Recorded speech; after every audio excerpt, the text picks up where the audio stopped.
everyone, and welcome to another edition of Awards Circuit. I'm Variety Senior Editor Danielle Terciano. And I'm Senior Editor Michael Schneider. And Danielle, why don't we talk about limited series and TV movies this time, especially limited series. This is a very busy and crowded category. And I want to kick things off with the show that I think not a lot of people saw coming, The Queen's Gambit. Tell the readers of life how it feels to be a girl among all those men.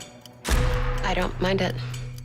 Chess isn't always competitive. A show about chess. It made it fascinating. It made it thrilling. It was a character study about a young orphaned girl who grows up and becomes a chess prodigy. Anna Taylor-Joy is fantastic, of course, as Beth Harmon, and is a revelation in this. And I think a lot of folks now are picking up chess because they're really fascinated by it. I couldn't keep up with the chess moves, but I could keep up with the drama. A very, very interesting and surprising 7-episode limited series that I think people are going to be talking about a lot during the several award seasons this year. Oh, I definitely agree. And I think similarly, there's another series with a really strong female lead in HBO's I May Destroy You. There's so much injustice, and my job is to speak the truth. Thank you for what you're doing. I love you too. Michaela Cole, English writer and actor and producer, she created the show kind of inspired by events that happened to her.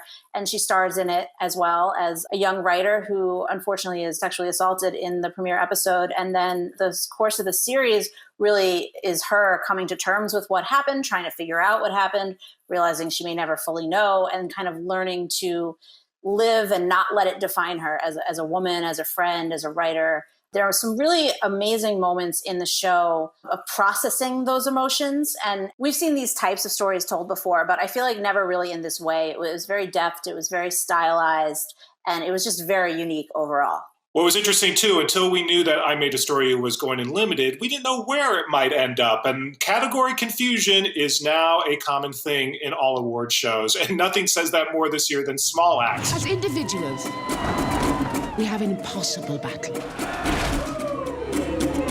As a collective, we stand a chance. Is it movies? Is it a limited series? Well, it's an anthology.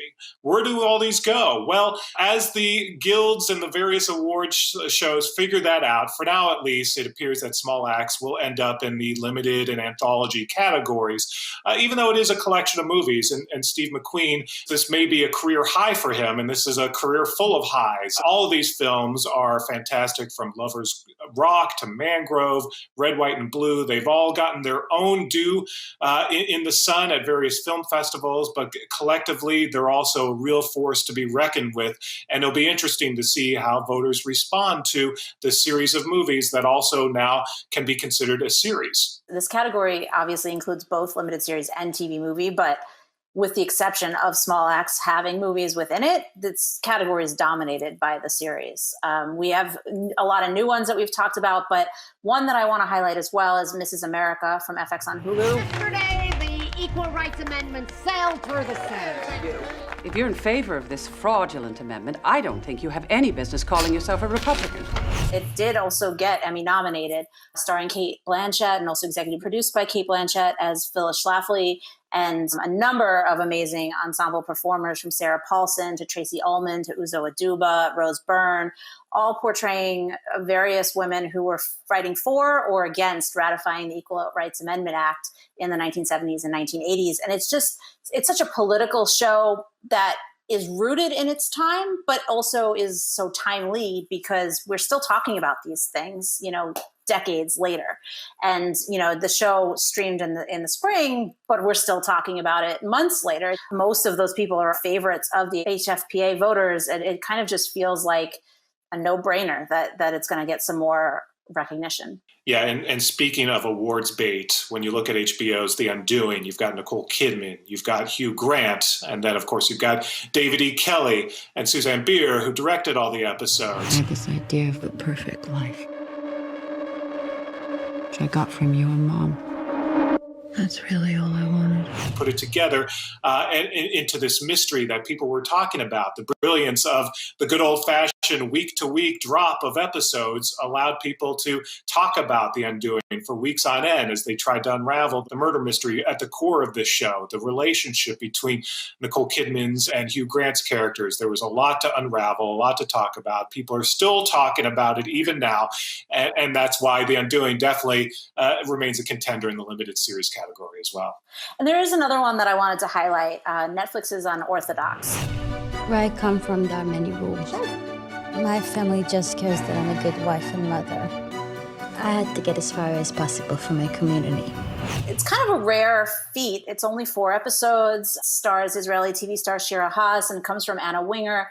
And it also was Emmy nominated previously. So it has some ongoing momentum, but it really feels like the true global appeal limited series in this category. It's told in a mix of Hebrew and Yiddish, which when do you ever see that these days? And it focuses on a young woman who is fleeing an oppressive community and finding family overseas in Germany. And kind of how you said about Queen's Gambit, not expecting it to take off the way that it did. I feel like Unorthodox also took a lot of people by surprise.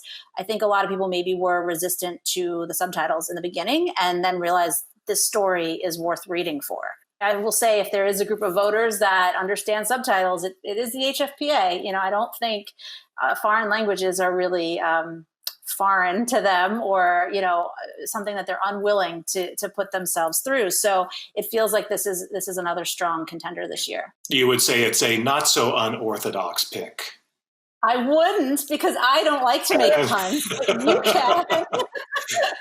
Yes. All right. I think now we need to move on to our other picks for what we hope to see in contention as well this year. I will go with The Good Lord Bird from Showtime, which I also felt is a really strong contender. It's based on James McBride's 2013 novel, and it's a fictional look, but it looks at abolitionist John Brown as seen through the eyes of a young free slave who travels with him and encounters a number of people for and against slavery, and culminates in the raid on Harper's Ferry, and kind of sees John Brown's end of his life and what this young boy, whose nickname is Onion, is going to go on to do based on how he was changed and how he grew from his time with Brown. And it just feels like such an interesting look at the story, because it's something we should be learning about in school, but I'm just not sure how many of us really are, and especially learning nuances. So it has a little bit of an educational aspect, but it's told with a really sly humor and with amazing performances that I feel like should not go unnoticed. Yeah, absolutely. And that's why it's my pick too. I mean, Ethan Hawke did a really incredible job in reinterpreting the material, which, like you said, a sly, almost humorous look. Newcomer Joshua Caleb Johnson is fantastic as Onion. And then you've got guest stars like Daveed Diggs playing Frederick Douglass, a real alternative way of telling history, but it's a way to tell history and to get the story of John Brown out there, which you're right, not a lot of people know about, and they should. So that's why Good Lord Bird is my pick as well.